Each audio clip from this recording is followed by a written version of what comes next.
Bismillah, assalamualaikum warahmatullahi wabarakatuh. Dalam Al-Quran surat Maryam 59-60 Allah berfirman, kemudian datanglah setelah mereka pengganti yang mengabaikan sholat dan mengikuti keinginannya, maka mereka kelak akan tersesat, kecuali orang yang bertobat, beriman dan mengerjakan kebajikan, maka mereka itu akan masuk surga dan tidak dizalimi atau dirugikan sedikit pun. Sahabat mercusuar hati yang berbahagia, seorang murid mengadu pada gurunya, Ustadz, betapa banyak kita berdosa kepada Allah dan tidak menunaikan haknya sebagaimana mestinya. Tetapi saya kok tidak melihat Allah menghukum kita. Sang guru menjawab dengan tenang, betapa sering Allah menghukummu, tetapi engkau tidak merasa. Sesungguhnya salah satu hukuman Allah yang terbesar yang bisa menimpamu, wahai saudaraku, ialah sedikitnya taufik atau kemudahan untuk mengamalkan ketaatan dan amal kebaikan. Tidaklah seseorang diuji dengan musibah yang lebih besar daripada kekerasan dan kematian hatinya. Sebagai contoh, sadarkah engkau bahwa Allah telah mencabut darimu rasa bahagia dan senang bermunajat kepada Allah, merendahkan dirinya kepada Allah, dan bersujud di hadapan Allah? Sadarkah engkau tidak diberikan rasa khusyuk dalam sholat?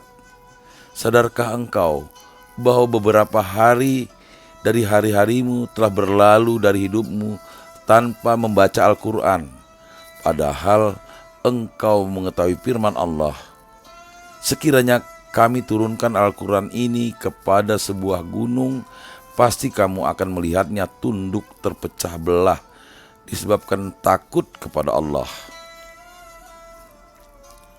Namun engkau tidak tersentuh dengan ayat-ayat Al-Quran, seakan engkau tidak mendengarnya.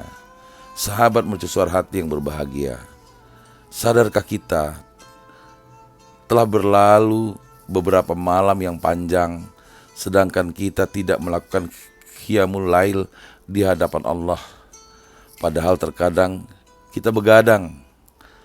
Sadarkah kita bahwa telah berlalu atas kita musim-musim kebaikan seperti Ramadan, 6 hari pada bulan Syawal, 10 hari bulan Zulhijjah, dan seterusnya. Namun kita belum diberi taufik untuk memanfaatkan sebagaimana mestinya. Hukuman apalagi yang lebih berat daripada itu? Tidakkah kita merasakan beratnya mengamalkan banyak ketaatan atau amal ibadah?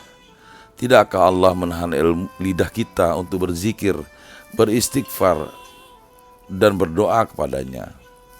Tidakkah terkadang kita merasakan bahwa kita lemah di hadapan hawa nafsu, tunduk dengan hawa nafsu? Hukuman apalagi yang lebih berat daripada semua ini? Sadarkah kita yang mudah saja bagi kita berghibah, mengadu domba, berdusta, dan memandang ke hal yang haram? Sadarkah kita bahwa Allah membuat kita lupa pada akhirat, lalu Allah menjadikan dunia sebagai perhatian terbesar kita dan ilmu tertinggi? Semua bentuk pembiaran ini, dengan berbagai bentuknya ini, hanyalah beberapa bentuk hukuman Allah kepada kita, sedangkan kita menyadarinya atau tidak menyadarinya. Waspadalah, saudara-saudaraku, agar kita tidak terjatuh ke dalam dosa-dosa dan meninggalkan kewajiban-kewajiban, karena hukuman yang paling ringan dari Allah terhadap hambanya ialah hukuman yang terasa dalam harta, anak, maupun kesehatan. Sesungguhnya hukuman terberat ialah hukuman yang tidak terasa pada kematian hati. Kemudian ia tidak merasakan nikmatnya ketaatan dan tidak merasakan sakitnya dosa. Oleh karena itu, wahai saudaraku, marilah kita perbanyak di sela-sela hari kita amalan, ibadah, tobat, dan istighfar.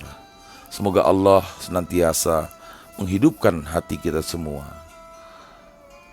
Sahabat mercusuar hati yang berbahagia, dari Al-Kisah di atas kita dapat menarik beberapa hikmah, bahwa dari Usamah bin Zaid, ia berkata, aku pernah mendengar Rasulullah SAW bersabda, seseorang didatangkan pada hari kiamat, lalu dilemparkan ke dalam neraka hingga usus perutnya terburai, lalu ia berputar-putar di dalam neraka seperti himar yang berputar-putar pada alat penggilingnya.